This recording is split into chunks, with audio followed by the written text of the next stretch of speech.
السلام عليكم ورحمة الله. أشهد أن لا إله إلا الله وحده لا شريك له وأشهد أن محمدا عبده ورسوله.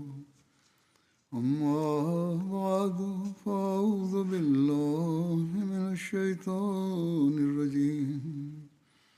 بسم الله الرحمن الرحيم. الحمد لله رب العالمين الرحمن الرحيم مالك يوم الدين.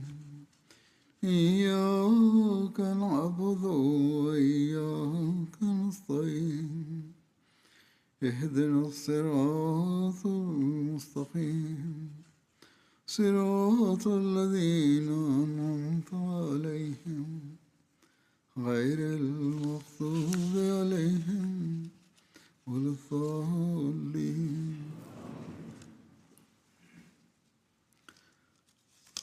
حضرت مسیح موعود علیہ الصلوۃ والسلام کی شفقتوں हज़रत मसीह मऊद अलैहिस्सलातु वस्सलाम जी शफ़क़तुनि ऐं जूदो सख़ा जा कुझु वाक़िया पेश कंदुसि। हज़रत शेख याक़ूब अली साहब इरफ़ानी लिखनि था त संदन अता हिकिड़ो बेकरां दरिया हुई ऐं संदन हथ मोती वसाइण वारा झुड़ हुआ, वसंदा हुआ ऐं सैराब कंदा वेंदा हुआ। ऐं हीउ सिलसिलो रमज़ान जे महीने में तमामु घणो वधी वेंदो हुयो ऐं मख़फ़ी दर मख़फ़ी तरीक़नि सां हुज़ूर ज़रूरतमंदनि खे ॾींदा रहंदा हुआ ऐं क़ीमती खां क़ीमती शइ ॿिए खे ॾेई छॾण में पाण कॾहिं बि डर न कंदा हुआ। हीअ हालति संदन ज़िंदगी जे सभिनी हिसनि में मिले थी। बेसत ऐं मामूरियत खां पहिरियां बि हीअ पंहिंजे शान में जलवागर आहे। जीअं त मियां गफ़ारा साहिबु अब्दुल गफ़ार कश्मीरी हज़रत मसीह मऊद अलैहिस्सलाम जे अहसान ऐं मुरवत जो तज़किरो कंदे पंहिंजो बयानु ॾियनि था त जॾहिं हुननि जी शादी थी त हज़रत मसीह मऊद अलैहिस्सलाम उन्हनि खे 2 क़ीमती ज़ेवर उन्हनि जी मदद जे लाइ ॾेई छॾिया। हीअ संदन बैसत जे ज़माने खां पहिरियां जी ॻाल्हि आहे, जॾहिं त पाण हिकिड़े गोशा नशीन जी सूरत में ज़िंदगी गुज़ारींदा हुआ।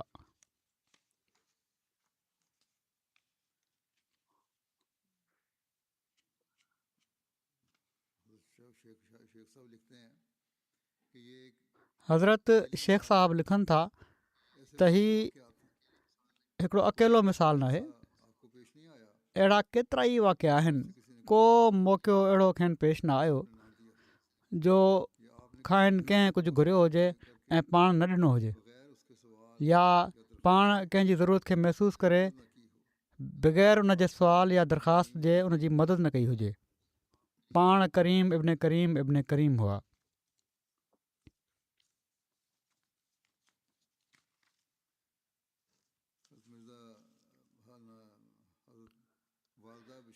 हज़रत वालदा बशीर भट्टी साहिबु बयानु कनि थियूं त हिकु भेरे हज़रत अमीरुल मोमिनीन ख़लीफ़तुल मसीह सानी हज़रत मिर्ज़ा महमूद अहमद जी शादीअ जे मौक़े ते हिकिड़ी मिरासी औरत दोल खणी अचे हुज़ूर जे घर अची वई ऐं वॼाइणु शुरू करे ॾिनई।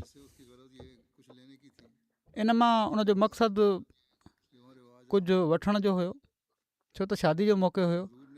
हीअ उते रवाज़ु आम तौर ते जॾहिं हुज़ूर दोल जो आवाज़ु ॿुधो त फ़ौरन उन पासे मुतवजो थी विया ऐं फ़रमायाऊं त उनखे चओ त हीअ न वॼाए ऐं बंदि करायोसि ऐं जेको कुझु हीअ घुरे थी हुनखे ॾेई छॾियो। जीअं त उनखे 4-5 रुपया ॾिना विया। पोइ हू चवणु लॻी त सियारे जो महीनो आहे ऐं मूंखे सीउ थो लॻे, त पोइ उनखे हिकिड़ी सवड़ बि पाण ॼाराए छॾियाऊं, पर दोल बंदि कराए छॾियाऊं।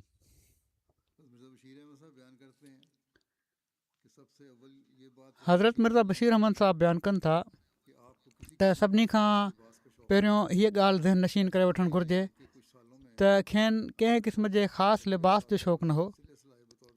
आख़िरी ॾींहंनि जे कुझु सालनि में वटनि कपिड़ा सादड़ा ऐं सिबियल तोहफ़े तौरु ॾाढा ईंदा हुआ, ख़ासि करे कोट सदरी ऐं पाजामो कमीज़ वग़ैरह, जेको अक्सर शेख रहमतुल्लाह साहिबु लाहौरी हर वॾी ईद जे मौक़े ते साण आणींदा हुआ। उहे ई पाण इस्तेमालु फ़रमाईंदा हुआ, पर अलावा उन्हनि जे कॾहिं कॾहिं पाण बि कपिड़ा पंहिंजा सिबराए वठंदा हुआ। पग त अक्सर पाण ई ख़रीद करे ॿधंदा हुआ। जहिड़ी तरह कपिड़ा सिबा आहिनि ऐं इस्तेमालु थींदा हुआ, अहिड़ी तरह साण साण ख़र्च बि थी वेंदा हुआ। माना त हर वक़्तु तबरुक घुरण वारा घुरंदा रहंदा हुआ। कॾहिं कॾहिं त एसि ताईं ॻाल्हि पहुची वेंदी हुई जो पाण हिकिड़ो कपिड़ो तबरुक तौरु अता फ़रमाईंदा हुआ त ॿियो सिबराए उन वक़्तु पाइणो पवंदो हुयो। ऐं के अकुलमंद ईअं बि कंदा हुआ त मिसाल तौरु हिकिड़ो कपिड़ो पंहिंजो मोकिले छॾियऊं ऐं साण अर्ज़ु करे छॾियऊं त हज़ूर पंहिंजो लथल तबरुक फ़रमाए छॾियो। हज़रत मुफ़्ती मोहम्मद सादिक़ साहिबु लिखनि था त हज़रत मसीह मौद अलैहिस्सलाम उन्हनि खे फ़रमायो त मूं वटि हिकिड़ी नंढड़ी हमायल हूंदी हुई, नंढिड़ो क़ुरान शरीफ़ हुयो जंहिंजा अख़र तमामु चिटा हुआ ऐं मूंखे तमामु पसंदि हुई, पर हिकिड़े शख़्स सुवालु कयो त मां उनखे ॾेई छॾी उहा त जीअं सुवालु रद्द न थिए। हज़रत कुरैशी शेख मोहम्मद साहिबु टपाली जेके हुआ पोस्ट ऑफिस में कादियान जा रहण वारा हुआ, चवनि था त हिकु भेरे मां हज़रत मसीह मऊद अलैहिस्सलाम जी ख़िदमत में केतिरा ई मनी ऑर्डर विरिहाइण जे लाइ खणी वियुसि ऐं उन्हनि जा पैसा हज़ूर खे विरिहाए ॾियण खां पोइ शहर में डिलीवरी जो कमु कंदो रहियुसि। जॾहिं 4 वजे जे वेझो टपाल घर वापसि पहुतुसि ऐं पोस्ट मास्टर खे विरिहायल मनी ऑर्डरनि जी वापसी ॾियणु लॻुसि त हिसाबु करण सां मालूम थियो त मां ग़लती करे 6 रुपया कंहिं हंधि वधीक विरिहाए छॾिया आहिनि। वॾी तशवीश थी, छो त हज़ूर खे जेका रक़म विरिहाई वई हुई उहा ई हिकिड़ी घणी रक़म हुई। तंहिं करे पोस्ट मास्टर जंहिंजो नालो अलाह दिता हो ऐं जेको हिकिड़ो मुतासिब गैरहमदी हुयो, उन चयो त बहितर आहे त तूं वञी मिर्ज़ा साहिब खां पुछ। मुंहिंजी दिलि त न पई चए त हज़ूर खे ॿीहर वञी तकलीफ़ ॾियां, पर उन जे बार बार इसरार करण ते मां हज़ूर जी ख़िदमत में पहुतुसि ऐं अर्ज़ु कयुमि त हज़ूर अॼु मां ग़लती सां कंहिं हंधि 6 रुपया वधीक विरिहाए छॾिया आहिनि। हज़ूर फ़रमायो त मियां मूंखे त ख़बर ई कान्हे त केतिरी रक़म वसूल कई वई हुई ऐं मां त इन मां कुझु ख़र्च बि करे चुको आहियां। माना त ॾेई छॾिया माण्हुनि खे, पर ख़ैर तूं ग़रीब माण्हू आहे, मां हीअ रक़म तोखे ॾियां थो, पर अॻिते लाइ एहतियात सां कमु कंदो कर छो त तूं ग़रीब आहीं। इन वाक़े मां हज़ूर जे अख़लाक़ हसना, सखावत ऐं ग़रीबनि जो ख़्यालु रखण जो पतो पए थो। हज़रत मीर मेहदी हुसैन साहिबु बयानु कनि था त हिकु दफ़े मौलवी मोहम्मद अहसन साहिबु मूंखां चश्मा मसीही जो हिकिड़ो नुस्ख़ो घुरियो। मां चयो हज़रत साहिबु फ़रमायो आहे त हेतिरा नुस्ख़ा दफ़्तर में मौजूदु हुअणु घुरिजनि, छो त कॾहिं कॾहिं गवर्नमेंट घुरंदी आहे, नुस्ख़ा घुराए वठंदी आहे जेके किताब शाया थियल आहिनि। तंहिं करे हाणे को वाधारो नुस्ख़ो कोन्हे जेको तव्हांखे ॾिनो वञे। तव्हां हज़रत साहिब खां इजाज़त वठी सघो था त मौलवी साहिबु हज़ूर जी ख़िदमत में लिखियो त ख़त जो ख़ुलासो हीअ हुयो त दफ़्तर में नुस्ख़े चश्मा मसीही जा सिर्फ़ु 20 नुस्ख़ा बाक़ी बचिया आहिनि ऐं मूंखे हिकिड़े नुस्ख़े जी ज़रूरत आहे। जेकॾहिं हर्ज़ु न थिए त हिकिड़ो नुस्ख़ो मूंखे ॾिनो वञे। हज़ूर अलैहिस्सलाम चयो त तव्हां हिकिड़ो नुस्ख़ो वठी वठो ऐं उन ई ते तहरीर लिखी छॾियाऊं, सही करे छॾियाऊं। हिते जिथे असहाबनि जे सिधी ॻाल्हि करण जो पतो लॻे थो त कहिड़ी तरह उन्हनि ॿुधाए छॾियो त हेतिरा नुस्ख़ा आहिनि ऐं मूंखे घुरिजे ऐं दफ़्तरु हीअ थो चए, पर जेकॾहिं महिरबानी थिए त मिली वञे। हीअ उन्हनि जो सच ॻाल्हाइणु हो ऐं संदन इनायत जो बि हिते पतो पए थो त तोड़े खणी रखिया हुआऊं रिज़र्व तौरु, केॾीमहिल ज़रूरत पइजी सघे पई, पर पाण सुवाली जो सुवालु रद्द न कयाऊं। हज़रत अक़दस वटि कॾहिं कॾहिं पंडित मोहनलाल, जेको उन वक़्तु हिकिड़ो ज़ीरक नौजवान हुयो, लेखराम साहब जी का चिठी वग़ैरह खणी हलियो वेंदो हो, छो त हज़रत अक़दस जे ख़ानदान सां हिननि जा पुराणा लाॻापा हलंदा पिया अचनि मोहनलाल जा। हज़रत अक़दस पंडित मोहनलाल साहब खे बि जॾहिं हू वेंदा हुआ हथे ख़ाली न अचणु ॾींदा हुआ, का न का सुखड़ी ज़रूरु ॾेई छॾींदा हुआ, मेवा वग़ैरह या मुस्ती जेका तमामु भली ईंदी हुई उन ज़माने में। हिकिड़ो ख़ासि तोहफ़ो हूंदो हुयो, ख़ासि सुखड़ी हूंदी हुई। पंडित मोहनलाल जंहिंजे ख़ानदान सां ही शेख याक़ूब अली साहब चवनि था त मुंहिंजा बि दोस्ताना तालुकात हुआ ऐं उन्हनि जे पीउ जे वक़्त खां हलंदा पिया अचनि। मूंखे उन्हनि ॾींहंनि जा वाक़िया वरजाईंदे हमेशह उन्हनि चयो त हज़रत साहिबु वॾी महिरबानी फ़रमाईंदा हुआ ऐं हमेशह खिलंदे मिलंदा हुआ ऐं कॾहिं बि हथे ख़ाली अचणु न ॾींदा हुआ। हिकु दफ़ो हज़रत साहिबु मूंखे तमामु भला सूफ़ ॾिना, मां खणी वियुसि। पंडित लेखराम जी बि रोज़ जो इहो कमु थी वियो हुयो त हू जॾहिं मां वापसि ईंदुसि त ज़रूरु पुछंदो हुयो त छा आंदो अथई। मां जॾहिं चयो त सूफ़ आंदा आहिनि त उन ॼण त हिर्स वारी नज़रुनि सां ॾिसी चयो त खणिया खणिया मां बि खावां। पंडित मोहनलाल चवनि था त मां उन्हनि खे खिली चयो त दुश्मन जे घर जी शइ तोखे न खाइणु घुरिजे, तूं त हज़रत मसीह मौद अलैहिस्सलाम जो वॾो दुश्मन आहीं, ॻाल्हियूं कंदो आहीं, तूं छो थो घुरीं उन्हनि जे घर जी शइ। त उन तकड़ में मुंहिंजे हथां सूफ़ वठी वरितो ऐं खाइणु शुरू करे ॾिनई, खसियईं ऐं खाइणु शुरू करे ॾिनई। मक़सदु ही बयानु कनि था त उन्हनि हमेशह हज़रत साहिब खां मुहबत ऐं मुरवती ॾिठी आहे।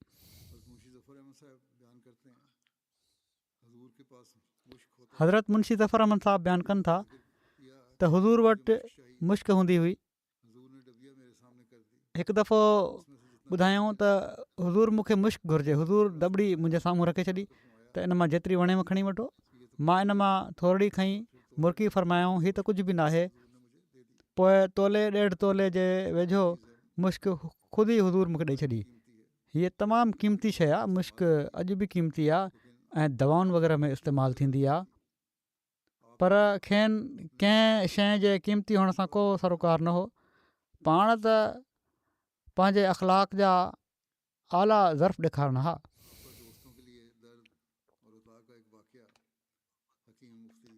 संदन दोस्तनि जे लाइ दर्द ऐं अता जो हिकिड़ो वाक़ियो हकीम मुफ़्ती फ़ज़लुर रहमान साहबु बयानु कनि था। चवनि था त मुंहिंजी घरवारी खे ॿारु तवलुद थियो ऐं उनजे 7 ॾींहुं सिजल जे वेझो उनखे तशनुद जा आसार ज़ाहिर थियणु शुरू थी विया घरवारी खे, छो त उन्हनि ॾींहंनि में हीअ वबा पकड़ियल हुई। इन लाइ इन पासे ॾाढी तवजो थी वई।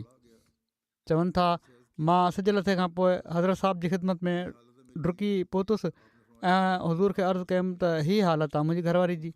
पाण फ़रमायाऊं हीअ त तमामु ख़तरनाक बीमारी जो पेश ख़ैमो आहे, तूं फ़ौरन उनखे 10 रती हिंग ॾे, दवा ॿुधायाऊं हिंग जी, ऐं 1-1.5 कलाक खां पोइ मूंखे अची ॿुधाइजांइ।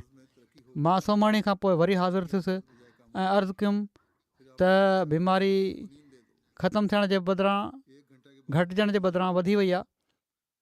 पोइ पाण फ़रमायाऊं त 10 रती कोन्हनि ॾे, कलाक खां पोइ मूंखे अची ॿुधाइजांइ ऐं हीअ न सम्झिजांइ त मां सुम्ही पियो आहियां, बेतकल्लुफ़ मर्दाणी ॾाकणियुनि तरफ़ां सॾु कजांइ। 1 कलाक खां पोइ वरी वियुसि, अर्ज़ु कयुमि त को फ़र्क़ु न आहे पियो। पाण फ़रमायाऊं 10 रती मुश्क ॾेई छॾ। मां अर्ज़ु कयो त हिन वक़्तु मुश्क किथां आणियां। हुज़ूर हिकिड़ी मुठ भरे मुश्क खणी आया ऐं फ़रमायाऊं त 10 रती थी वेंदी। मूं अर्ज़ु कयो हुज़ूर ही वधीक आहे। फ़रमायाऊं खणी वञ, वरी कमु ईंदई। मां उहा खईं ऐं 10 रती मरीज़ा खे ॾेई छॾी। 1 कलाक खां पोइ वरी वियुसि, अर्ज़ु कयुमि त बीमारी तमामु घणो वधी वई आहे। फ़रमायाऊं त 10 तोला हाणे कस्ट्रायल ॾेई छॾियो। मुख़्तलिफ़ दवाऊं मटींदा रहिया। मां अची 10 तोला कस्ट्राल ॾेई छॾियो। उनखां पोइ उनखे उल्टी अची वई ऐं उल्टी इन बीमारी में आख़िरी मरहलो हूंदो आहे। उल्टी खां पोइ उनजो साहु टुटी वियो ऐं कंधु पोइ छिकिजी वियो, अखियुनि में उंदाही अची वई ऐं ज़बान बंदि थी वई। मां वरी डुकी ॾाकणियुनि ते चढ़ियुसि। हज़ूर मुंहिंजो आवाज़ु ॿुधी दर खोले छॾियो ऐं फरमायाऊं, छो ख़ैरु आहे? मूं अर्ज़ु कयो त हाणे त हालति तमामु नाज़ुक थी वई आहे, साहु टुटी वियो आहे, कंधु छिकिजी वियो आहे, हीअ तशनुज जी कैफ़ियत आहे, मेनिंजाइटिस जंहिंखे चवंदा आहिनि, अखियुनि में रोशनी न आहे, ज़बान बंदि थी वई आहे। फरमायाऊं हज़रत मसीह मौद अलैहिस्सलाम फरमायो त दुनिया जा जेतिरा हथियार हुआ उहे त असां हलाए वरिता, हाणे हिकिड़ो हथियार बाक़ी आहे ऐं उहो दुआ आहे। तूं वञ ऐं मां दुआ मां ओॾी महिल कंधु खणंदुसि। केॾी न शफ़क़त आहे। जॾहिं हिनखे सिहत थी वेंदी त चवनि था त मां हीअ ॿुधी वापसि मोटी आयुमि ऐं उनखे चयुमि घरवारी खे त हाणे तोखे कहिड़ो फ़िक्रु आहे, हाणे त ठेकेदार पाण ठीको खणी वरितो आहे। चवनि था उन वक़्तु राति जा 2 थी चुका हुआ। मां घरु आयुसि ऐं मरीज़ा खे उन ई हालति में छॾे ॿिए कमरे में खट विछाए सुम्ही पियुसि त हज़रत मसीह मौद अलैहिस्सलाम चयो आहे त हाणे मां दुआ कंदुसि त ठीकु आहे, हाणे त मुंहिंजो को कमु कोन्हे। चवनि था सुबुह जो कंहिं थांव जे खड़के सां मुंहिंजी अखि खुली। जॾहिं मां ॾिठो त मुंहिंजी पेरांदी पासे मुंहिंजी घरवारी कुझु थांव सही करे रही हुई, सेट करे रही हुई। मां पुछा कई छा हाल आहे? चवणु लॻी तव्हां त सुता पिया हुयो, मूंखे 2 कलाकनि खां पोइ अलाह ताला फज़ुल करे छॾियो आहे, अल्हम्दुलिल्लाह रब्बिल आलमीन। हिन वाक़े में दोस्तनि जे लाइ दर्द ऐं अता ॿिन्ही जा तमामु आला मयार जेके आहिनि उन्हनि जो पतो लॻे थो।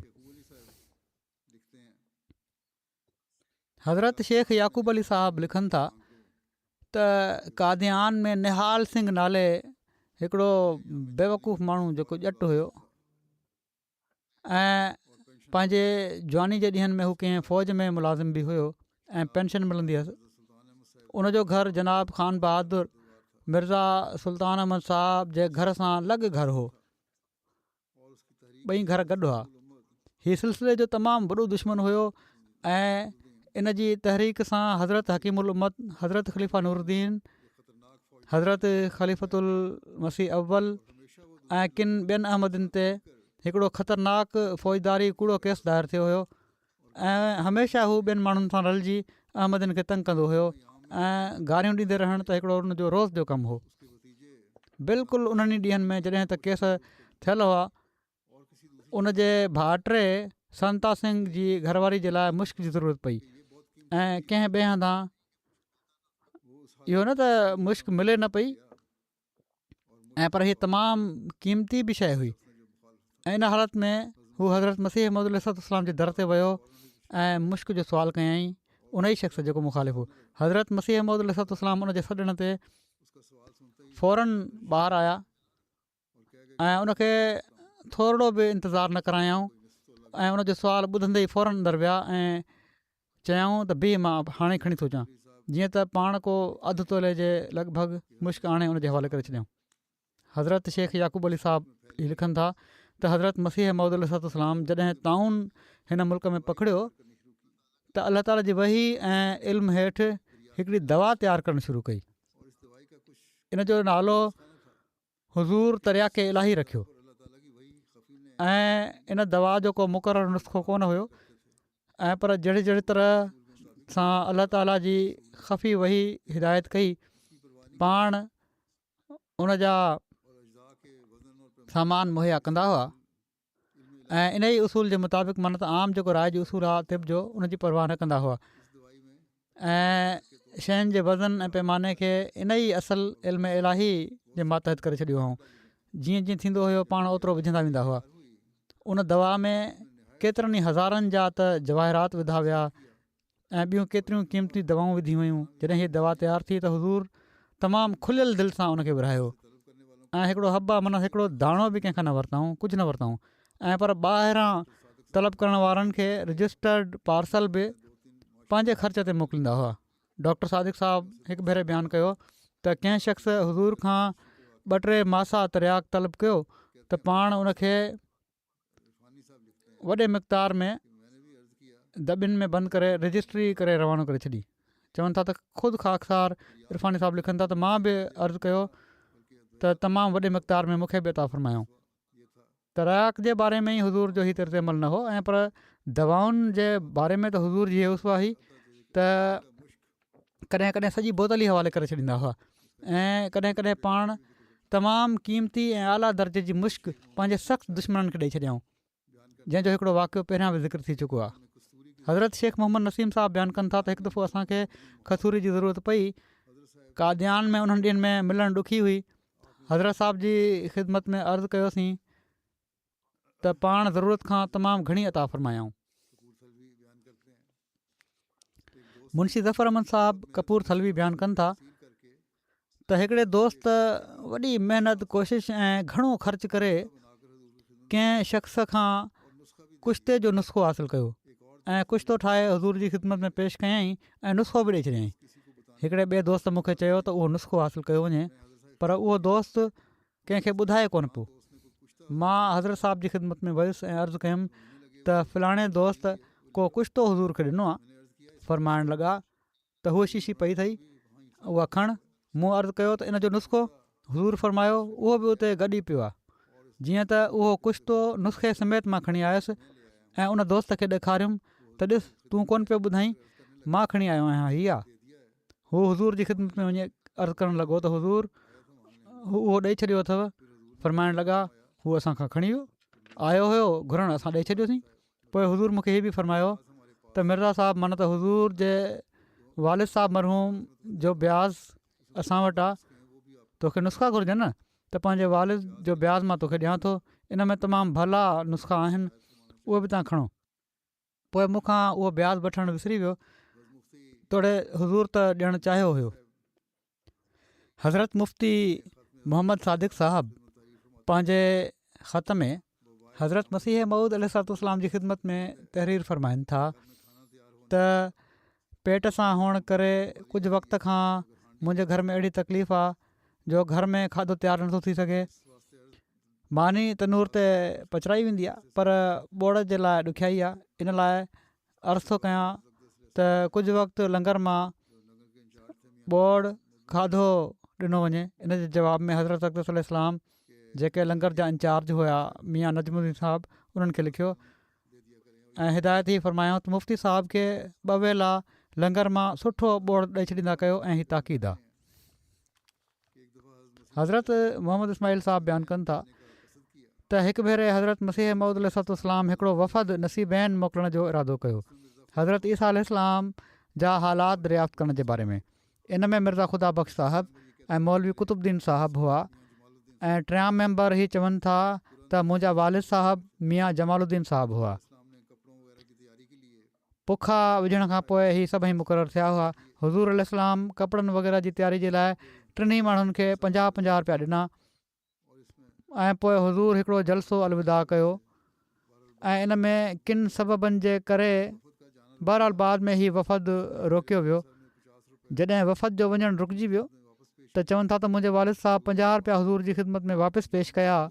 हज़ूर फ़रमायो जेको असां कंहिंखे ॾेई छॾींदा आहियूं त मोटाए न आहियूं वठंदा। जॾहिं वालिद साहिबु वापसि घरु आया त चवनि था त हीउ वाक़ियो उन्हनि मूंखे बि ॿुधायो। हज़रत मलिक ग़ुलाम हुसैन साहिबु बयानु कनि था 1894 या 1895 जे जलसे सालियाने जी ॻाल्हि आहे ऐं हसामुद्दीन साहिबु सियालकोटी खाधो पचाइण ऐं खाइण जा वॾा शौक़ीन हुआ। उन वक़्तु जलसे ते आयल हुआ। उन्हनि हज़रत साहिब जी ख़िदमत में शब देग जी वॾी तारीफ़ कई। अर्ज़ु कयाऊं त हज़ूर शब देग तमामु मज़ेदार पचंदी आहे। शब देग हूंदी आहे, मुख़्तलिफ़ गोश्त हूंदा आहिनि, उन में मुख़्तलिफ़ सायूं भाॼियूं बि उन में विधियूं वेंदियूं आहिनि ऐं सॼी राति पचाई वेंदी आहे। हज़रत साहिबु मूंखे घुरायो ऐं फ़रमायाऊं शाह साहिबु जेको कुझु पसंदि कनि, जेतिरियूं शयूं उन्हनि खे घुरिजनि उन्हनि जे लाइ मुहैया करे छॾियो। जीअं त गोश्त हितां मिली वेंदो हुयो, हितां वरितो वियो ऐं गोगड़ू बटाले मां घुराया विया। शाम जे वेझो तक़रीबन 4 देगियूं चाढ़ियूं वयूं ऐं चांवर बि उतां दुकान तां, जेको हिकिड़ो सुठो मशहूरु दुकानु हुयो, उतां वरिता विया 2-2.5 मण। ऐं सुबुह जो महिमाननि खे सैयद हसामुद्दीन साहिब जे मर्ज़ी जे मुताबिक़ खाधो खारायो वियो। हज़रत मिर्ज़ा बशीर अहमद साहिबु बयानु कनि था त मुंशी ज़फ़र अहमद साहिबु मूंखे तहरीर लिखी ॾिनी आहे त हिकु दफ़ो जलसे सालियाने जे मौक़े ते ख़र्चु न बचियो। उन्हनि ॾींहंनि में जलसे सालियाने जे लाइ चंदो न गॾु कयो वेंदो हुयो, माना त बाक़ाइदा चंदे जो इंतिज़ामु कोन हुयो। हज़रत मसीह मौद अलैहिस्सलाम पाण वटां ई ख़र्चु कंदा हुआ।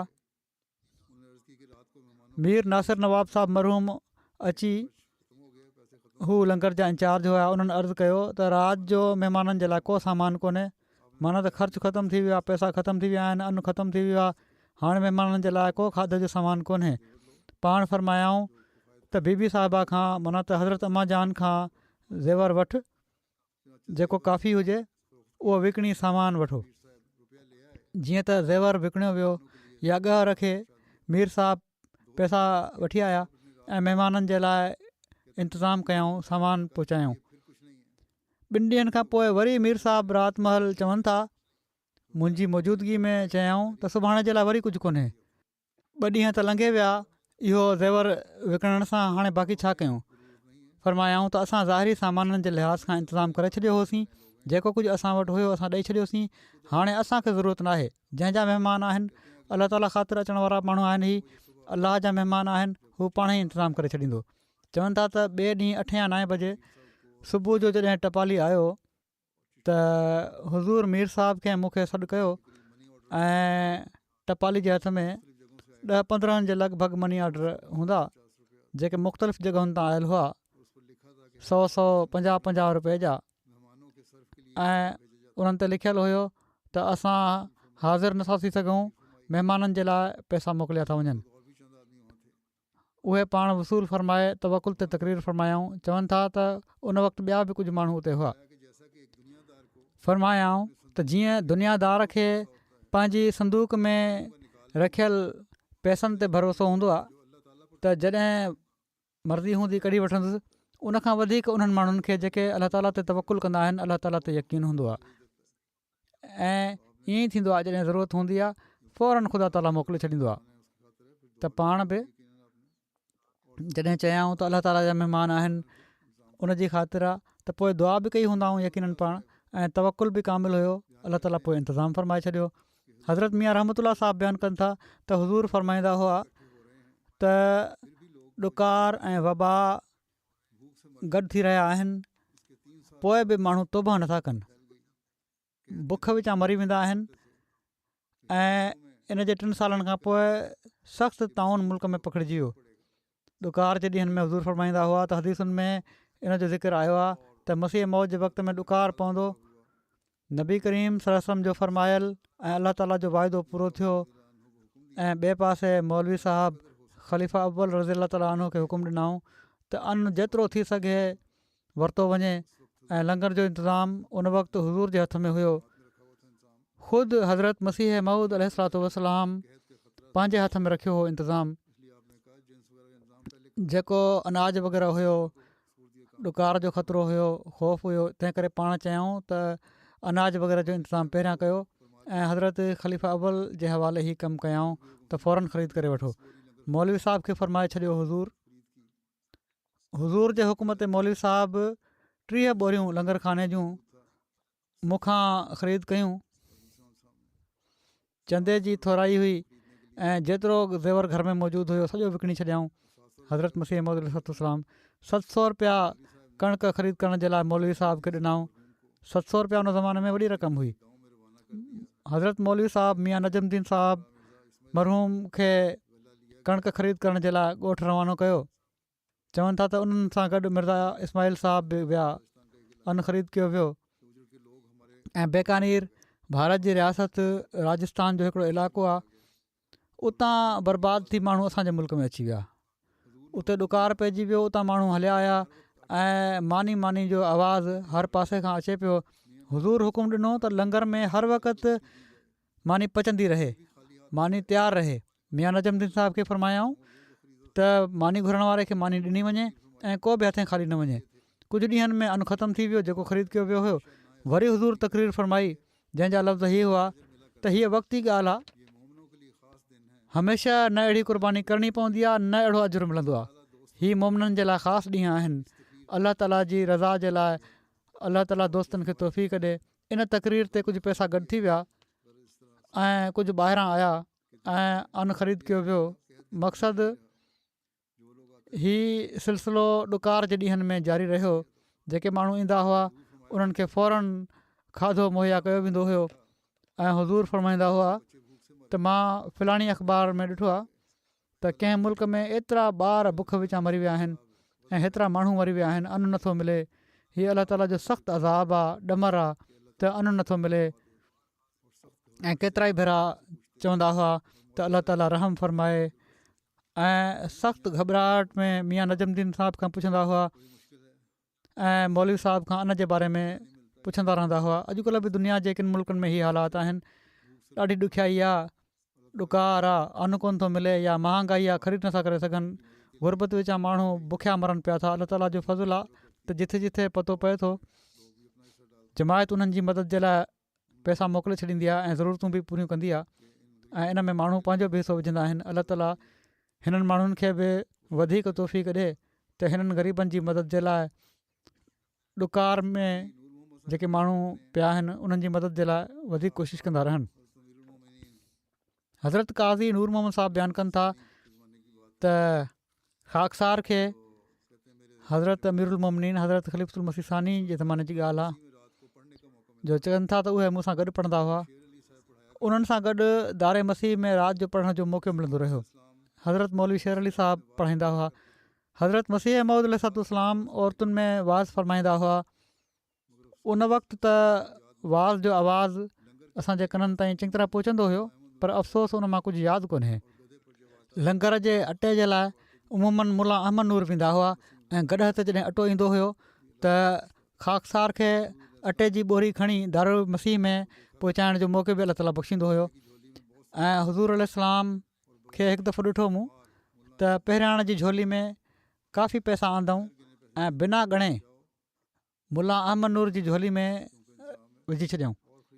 बिना ॻणे पैसा ॾेई छॾियऊं त वञु लंगर खानो जो छो त इंतज़ामु करिणो आहे ऐं शयूं ख़रीद करे अचु त जीअं पोइ लंगर खाने जो इंतज़ामु हलंदो रहे। हज़रत मियां चिरागुद्दीन साहिबु बयानु कनि था त हिकु दफ़े जो वाक़ियो आहे त मुंहिंजो गलो ईअं बंदि थियो जो आवाज़ु निकिरणु बंदि थी वियो। हज़रत मसीह मऊद अलैहिस्सलाम हज़रत मौलवी नूरद्दीन साहिब खे फ़रमायो त चिराग जे गले जो इलाजु कयो, छा सबबु आहे जो हिन जो आवाज़ु नथो निकिरे। हज़रत मौलवी साहिबु इलाजु फ़रमाईंदा रहिया पर को फ़ाइदो न थियो। वरी हिकिड़े मौक़े ते डॉक्टर मोहम्मद हुसैन शाह साहिबु, डॉक्टर याक़ूब बेग साहिबु, डॉक्टर बूढ़े ख़ान साहिबु ऑफ लाहौर गॾु थिया त उन्हनि जे साम्हूं बि हुज़ूर इन ॻाल्हि जो ज़िक्र फ़रमायो त छा सबबु आहे जो छोकिरे जो आवाज़ु बंदि आहे। इन ते डॉक्टर साहिबु याक़ूब बेग साहिबु मुंहिंजो गलो ॾिसी चयो त हुज़ूर हुकुम ॾियो त इन जे गले खे अंदरां टुक ॾिनो वञे, माना त लॻे थो त टॉन्सल्स जे करे थियो हूंदो, ईअं करण सां आवाज़ु खुली वेंदो। हुज़ूर इन ते कुझु न फ़रमायो ऐं ख़ामोश थी विया। चवनि था त पोइ कुझु ॾींहंनि खां पोइ हुज़ूर फ़रमायो त चिराग हाणे असां तुंहिंजो इलाजु कंदासीं ऐं ओॾी महिल ॾिसी फ़रमायाऊं त असां तुंहिंजे लाइ नुस्ख़ो तयारु कंदासीं। ख़ुदा जी हिकमत आहे त उन ई ॾींहुं अमृतसर जो हिकिड़ो अतार अक जे पननि जो खटाइण वारो कूलो खणी आयो। हुज़ूर खोले ॾिठो ऐं फ़रमायाऊं त हीउ तुंहिंजो इलाजु आहे। पाण पहिरियां फ़रमायो हुआ न त नुस्ख़ो तयारु कंदुसि, पोइ अहिड़ी तरह नुस्ख़ा ठाहिण वारे या खटाइण ठाहिण वारे जेको हिकमत जो कमु बि कंदो हुयो, उहो खटाइण खणी आयो अक जे पननि जी। त पाण फ़रमायूं हीउ तुंहिंजो इलाजु आहे। त खाइण महिल ड्रगड़ ते ॿ टे पन रखे मूंखे ॾेई छॾींदा हुआ। उहो तमामु मज़ेदार हुयो। हुज़ूर बि इन मां तनावुल फ़रमायो। चवनि था मां इन सां सही थी वियुसि। इन ते हुज़ूर उहो सॼो कूलो मूंखे ॾेई छॾियो त तूं खा। जीअं त जॾहिं मां खाधो त मां बिल्कुलु ठीकु थी वियुसि। हज़रत मिर्ज़ा अफ़ज़ल बेग साहिबु बयानु कनि था त मां कादियान पहिरियों भेरो 1898 में आयुसि।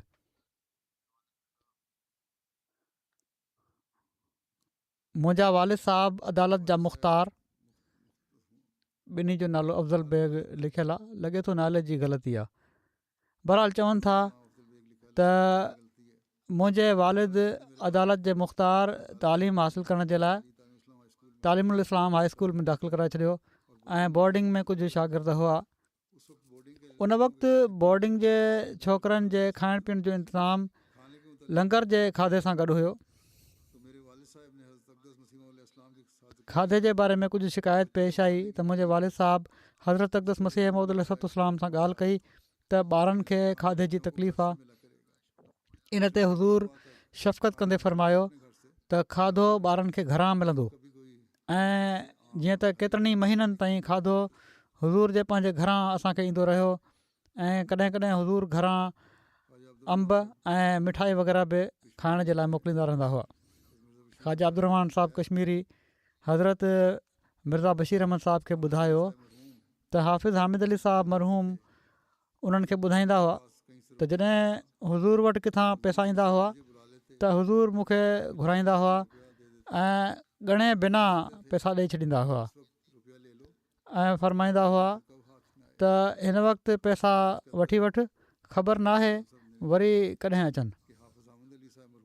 ख़ाकसार अर्ज़ु थो करे हज़रत मिर्ज़ा बशीर अहमद साहिबु लिखियो आहे त हाफ़िज़ हामिद अली साहिबु मरहूम हज़रत साहिब जा ख़ासि ख़ादिम हुआ जिन खे हज़रत साहिबु घर जी ज़रूरतुनि ऐं महिमाननि वग़ैरह जी महिमानी जे लाइ पैसा ॾींदा हुआ। हज़रत ख़ान साहिबु सैयद ग़ुलाम हुसैन साहिबु बयानु कनि था त हिकु भेरे हुज़ूर मूंखे कादियान मां मोकिलियो त बटाला मां हिकिड़ो पार्सल रेल जो खणी अचु, बिल्टी आई आहे ऐं 5 रुपया बि मूंखे ॾिनऊं। ट्रेन ज़रिए बिल्टी आई हुई, उहा खणी अचु बटाला मां। पार्सल अंगूरनि जी टोकरी हुई जंहिं ते सिर्फ़ु 4 आना ख़र्चु लॻो। जॾहिं मां उहा टोकरी हाणे पेश कई त हुज़ूर टोकरी जो टाट चिरे 2 हथनि सां अंगूर कढी पहिरियां मूंखे ॾिना त हीउ तव्हांजो हिसो आहे। मां बक़ाया रक़म पौणा 5 रुपया वापसि करणु चाही त हुज़ूर ई फ़रमाईंदे टोकरी खे अंदरि खणी विया त असां पंहिंजे दोस्तनि सां हिसाबु न रखंदा। उन वक़्तु मुंहिंजी उमिरि चवनि था 15 साल हुई। हज़रत मुंशी काज़ी महबूब आलम साहिबु चवनि था त मौलवी मोहम्मद अली साहिबु ऐं ख़्वाजा कमालुद्दीन साहिबु पिशावर में रलिजी वकालत कंदा हुआ। ॿई भाईवार हुआ, माना त पाण में उन्हनि जो गॾु कमु हो। मौलवी मोहम्मद अली साहिबु कादियान अची विया ऐं ख़्वाजा साहिबु उते ई रहिया। हाणे हज़रत साहिबु अलैहिस्सलाम ते केस जेके हुआ ग़ालिबन करमदीन जे केसनि जो ज़िक्र आहे त उन्हनि जी पैरवी जे लाइ ख़्वाजा साहिबु पिशावर मां आया। हज़रत अक़दस अलैहिस्सलाम मस्जिद मुबारक में आया। ख़्वाजा साहिबु तमामु रोणहार की शिकिल बणाए अर्ज़ु कयो त हुज़ूर ख़ुदा ऐं रसूल ई ॼाणे थो त कीअं हिते पहुतो आहियां। घरवारी जो ज़ेवर ॻह रखाए किराए जे लाइ रक़म हासिलु करे हिते पहुतो आहियां। हेसि ताईं तमामु ख़राबु माली हालत आहे। हज़रत साहिबु फ़रमाइण लॻा, ख़्वाजा साहिबु तव्हांखे पैसनि जी ज़रूरत आहे, अचो। पोइ हज़रत साहिबु अंदरि विया ऐं ख़्वाजा साहिबु बि गॾु विया। हिकिड़ी पेती खोलियाऊं ऐं 2-3 बुक हथ सां भरे उहे आया हूंदा। उन में ख़्वाजा साहिब जी झोली में विझी छॾियऊं ऐं फ़रमायाऊं, ख़्वाजा साहिबु बसि या ॿिया बि घुरिजनि। ख़्वाजा साहिबु चयो त बसि हुज़ूर गंज थी वियो। ख़्वाजा साहिबु उहे पैसा बाद में मस्जिद मुबारक में ॻणिया त तक़रीबन 300 रुपया हुआ। ख़्वाजा साहिबु ॿिए ॾींहुं गुरदासपुर हलिया विया। हज़रत साहिबु उहे पैसा बिना ॻणे ई उन्हनि जी झोली में विझी छॾिया ऐं हज़रत साहिब जी आम आदत हुई त पैसा ख़ादमनि खे बि ॻणे न ॾींदा हुआ। पूरो एतमाद ऐं एतबार रखंदा हुआ। जेसि ताईं मूंखे रहण जो इतफ़ाक़ थियो आहे, कॾहिं बि कंहिं ख़ादिम खां हज़रत साहिबु हिसाबु न घुरियो ऐं पर जॾहिं को घुरंदो हुयो हज़रत साहिबु उनखे ॾेई छॾींदा हुआ। हज़रत शेख याक़ूब अली साहिबु इरफ़ानी ख़्वाजा साहिबु ते शफ़क़त जो हीउ ज़िक्र कंदे लिखनि था त ख़्वाजा कमालुद्दीन साहिबु जेके अॼु सिलसिले खां मुनक़ते थी चुका आहिनि, माना त जमायत खां अलॻि थी विया आहिनि ऐं मोहसिन पीर जी औलाद सां वेर ऐं दुश्मनी रखनि था, माना त हज़रत मसीह मौद अलैहिस्सलाम उन्हनि ते अहसान कया हुआ ऐं उन्हनि जी औलाद हज़रत ख़लीफ़तुल मसीह सानी सां हिननि जी दुश्मनी आहे। हज़रत मसीह मौद अलैहिस्सलाम जी नवाज़िशुनि ऐं महिरबानियुनि ऐं जूदो अता जा तमामु वॾा तजुर्बेकार आहिनि। उन्हनि खे त ॾाढो तजुर्बो आहे हज़रत मसीह मौद अलैहिस्सलाम जी नवाज़िशुनि जो। तमामु घणा पैसा उन्हनि वरिता ऐं बावजूदु वठण जे कॾहिं बि मञूं न, कॾहिं बि वठण खां पोइ कॾहिं ॿुधायूं न ऐं न इंसान जो शुक्र अदा कयऊं ऐं पर पंहिंजी ख़िदमतुनि जूं ॾाढूं हणंदा रहिया। इहो ई चवंदा रहिया त मां तमामु वॾी ख़िदमत कयां पियो थो सिलसिले जी। लिखनि था, मां इन खे मौसम ख़ुशी ऐं अहसान फ़रामोशी सम्झां थो। जिन ॾींहंनि में गुरदासपुर में मौलवी करमदीन जा केस थी रहिया हुआ, हिकु दफ़ो केस जे दौरान उन्हनि हज़रत खे ख़तु ॾेखारियो जेको उन्हनि खे पंहिंजे घरां पेशावर मां आयो हो ऐं उन में ख़र्च जी तंगी जो ज़िक्र हुयो। हज़रत फ़ौरन 500 रुपया रोक उन्हनि खे ॾेई छॾिया ऐं पोइ फ़रमायाऊं त 100 रुपया हर महीने ॾींदा रहंदासीं ऐं पोइ हर महीने 100 रुपया ॾींदा रहिया। ख़ासि तौर ते दोस्तनि हज़रत जी तहरीक ते तमामु वॾी रक़म केस जे ख़र्चनि जे लाइ मोकिली हुई जेका ख़्वाजा साहिब वटि हूंदी हुई। हज़रत साहिब कॾहिं बि हिसाबु कोन घुरियो। अहिड़े क़िस्म जे माली सलूक ऐं अता खां अलावा हज़रत साहिबज़ादा अब्दुल लतीफ़ साहिब शहीद हज़रत मसीह मौद अलैहिस्सलाम जे लाइ हिकिड़ो क़ीमती कोट जेको अफ़गानी तिर्स जो हुयो आंदो। ख़्वाजा साहिब हीअ चई घुरी वरितो त हुज़ूर हीउ कोट मूंखे ॾेई छॾियो त मां पाए अदालत में दाख़िलु थींदो कयां ऐं इन जी बरकत सां मुख़ालिफ़ धुर जे वकील ऐं अदालत में मुंहिंजो रोब पइजे। हुज़ूर खिली ही ज़री जो भर्त भरियल क़ीमती जुबो ख़्वाजा साहिब खे ॾेई छॾियो। गुज़िरियल ख़ुतबे में बि ॻाल्हि थी हुई त कोट आंदो हुआऊं पोस्तीन जो, माना त लेदर जो ठहियलु तमामु भले क़िस्म जे चम जो। अॼुकल्ह बि लेदर जो जेको लिबास आहे तमामु क़ीमती सम्झो वेंदो आहे, उन ज़माने में बि हुयो। उहो कोट बि पाण ख़्वाजा साहिब जे घुरण ते उन्हनि खे ॾेई छॾियाऊं। शेख हामिद अली साहिबु बयानु कनि था त आख़िरी उमिरि ताईं मूंखां कॾहिं बि हिसाबु कोन घुरियाऊं ऐं न कॾहिं नाराज़ थिया। ऐं पर हिकु दफ़ो मां लाहौर वियुसि, मौलवी नूरुद्दीन साहिबु 700 जी हुंडी रवानी कई, उहा खणी अची वियुसि। पैसा हुया के मनी ऑर्डर हुयो या वाउचर हुयो, कुझु सामान बि ख़रीद कयुमि। तक़रीबन 50 रुपया वापसि आंदमि, उन मां बची पिया सामान ख़रीद करण खां पोइ। उनजो हिसाबु मां हज़रत साहिब खे ॾिनो। पाण फरमायाऊं, मां कॾहिं हिसाबु घुरियो आहे। हज़रत शेख अहमदीन साहिबु बयानु कनि था त हिकु भेरे हज़रत मसीह मौद अलैहिस्सलाम बाने खे हुकुम ॾिनो त तूं अमृतसर मियाँ नबी बख़्श साहिबु रफ़ूगर वटि वञु ऐं हिकिड़ो ख़तु लिखी ॾिनऊं त हीअ उन्हनि खे ॾिजांइ। जेके शयूं हू ख़रीद करे ॾियनि उहे तकड़ियूं खणी अचिजांइ, सुभाणे ताईं वापसि अची वञिजांइ। ॿिए ॾींहुं मां कुझु देरि सां पहुतुसि। हुज़ूर जो हिकिड़ो ख़ादम मियाँ करमदाद साहिबु हुयो, उन्हनि खे हुकुम ॾिनाऊं त तकिड़ो वञु ऐं अहमदीन खे अमृतसर मोकिलियो हुयो, उहो हींअर ताईं वापसि कोन आयो आहे, ख़ैर त आहे पतो कर। रस्ते में मियाँ करमदाद साहिब सां मां रलियुसि। हू चवणु लॻा त हज़रत साहिबु तुंहिंजो ॾाढो फ़िक्र कनि पिया था। जॾहिं मां हज़रत मसीह मौद अलैहिस्सलाम जी ख़िदमत में पहुतुसि त पहिरियां ई हज़ूर अलैहिस्सलाम फरमायो त तव्हांखे का तकलीफ़ त न थी। मां अर्ज़ु कयो त हुज़ूर का तकलीफ़ त न थी। अहिड़ी तरह मुंहिंजो हाल पुछण सां मुंहिंजी दिलि ख़ुशि थी वई त पाण मुंहिंजो हाल पुछियो अथनि। मां हिकिड़ो हिसाब जो कागज़ ऐं कुझु पैसा वापसि ॾियणु चाहियां। हुज़ूर अलैहिस्सलाम फरमायो त हीअ छाजो कागज़ आहे। मां अदब सां अर्ज़ु कयो त उन्हनि शयुनि जो हिसाबु आहे ऐं हीअ बाक़ी पैसा आहिनि। वॾी मोहबत सां फरमायाऊं त असांजो ऐं तव्हांजो कहिड़ो हिसाबु आहे। हीअ पैसा तूं पंहिंजी ज़रूरत में ख़र्चु करे वठि। मां ॾाढो ख़ुशि थियुसि। हज़रत शेख याक़ूब अली साहिबु इरफ़ानी लिखनि था त हज़रत हकीमुल उम्मत मौलाना नूरुद्दीन साहिबु हिकु भेरे हुज़ूर खां कुझु कर्ज़ु वरितो। जॾहिं उन्हनि उहे पैसा हज़रत जी ख़िदमत में वापसि मोकिलिया त हज़रत नापसंद फरमायो ऐं वापसि करे फरमायाऊं त तव्हां असांजे पैसनि खे पंहिंजनि पैसनि खां अलॻि था सम्झो। हज़रत शेख याक़ूब अली साहिबु इरफ़ानी तहरीर कनि था त जॾहिं खां हज़रत अक़दस बैसत जो ऐलान कयो आहे ऐं माण्हुनि खे बि हीअ ख़बर पई त ख़ुदा ताला खेनि बिशारत ॾिनी आहे त बादशाह तेरे कपिड़ों से बरकत ढूंढेंगे, माना त बादशाह तुंहिंजे कपिड़नि मां बरकत ॻोल्हींदा। माण्हू अक्सर हुज़ूर खां कपिड़ा ई घुरंदा हुआ ऐं पाण कॾहिं बि कंहिंखे जवाबु न ॾींदा हुआ। ऐं कॾहिं कॾहिं हीअ हालत थी वेंदी हुई जो वटनि सिर्फ़ु पातल कपिड़ा ई बचंदा हुआ ऐं ॿिया सभई ॾेई छॾींदा हुआ। हज़रत शेख याक़ूब अली साहिबु इरफ़ानी चवनि था मीर अब्बास अली साहिब खे इब्राहिम अहमदिया जी क़ीमत जॾहिं उन्हनि वटि आया ख़र्चु करे वठण जी इजाज़त ॾेई छॾियऊं। पाण हीअ वसत हौसला ऐं फ़याज़ी जो हिकिड़ो मामूली सबूत आहे। हज़रत मुंशी ज़फ़र अहमद साहिबु चवनि था त मिर्ज़ा निज़ामुद्दीन साहिबु ऐं मिर्ज़ा इमामुद्दीन साहिबु बावजूदि हिकिड़ा सख़्तु मुख़ालिफ़ हुआ।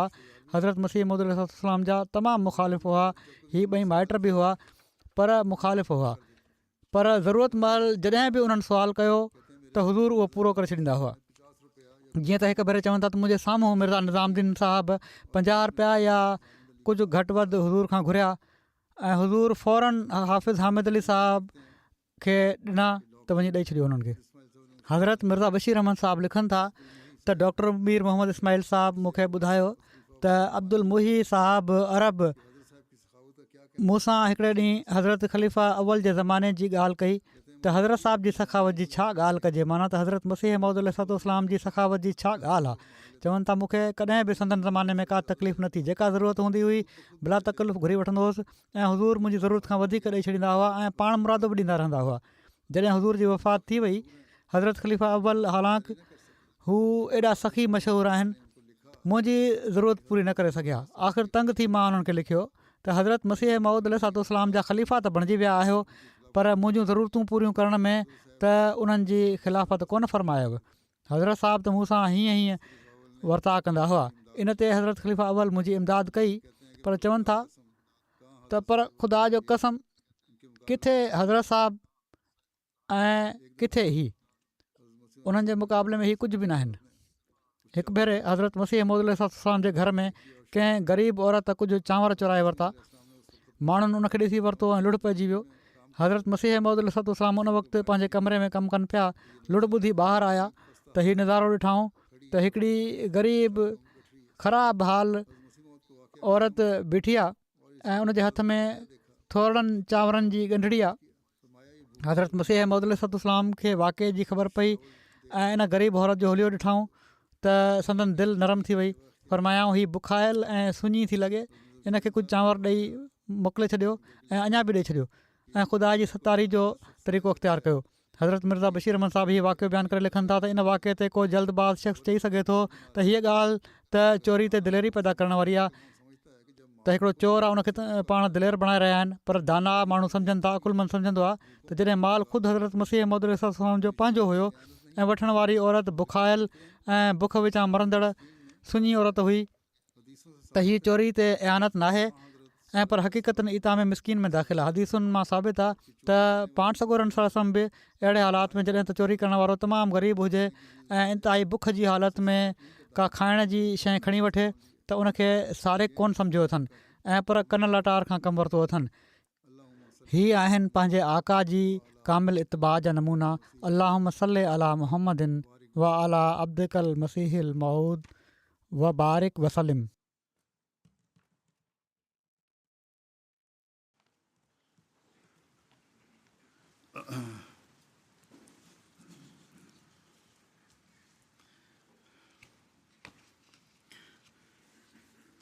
अल्हम्दुलिल्लाह नहमदुहु व नस्तईनुहु व नस्तगफिरुहु व नुमिनु बिही व नतवक्कलु अलैहि व नऊज़ु बिल्लाहि मिन शुरूरि अनफुसिना व मिन सय्यिआति अअमालिना। मन यहदिहिल्लाहु फला मुदिल्ल लहु वमन युद्लिल्हु फला हादिय लहु वनशहदु अल्ला इलाहा इल्लल्लाहु वनशहदु अन्ना मुहम्मदन अब्दुहु व रसूलुहु। इबादल्लाहि रहिमकुमुल्लाह इन्नल्लाह यअमुरु बिल अदलि वल इहसानि व ईताइ ज़िल क़ुर्बा वयन्हा अनिल फ़हशाइ वल मुनकरि वल बग़ि यइज़ुकुम लअल्लकुम तज़क्करून। उज़्कुरुल्लाह यज़्कुरुकुम वदऊहु यस्तजिब लकुम वलज़िक्रुल्लाहि अकबर।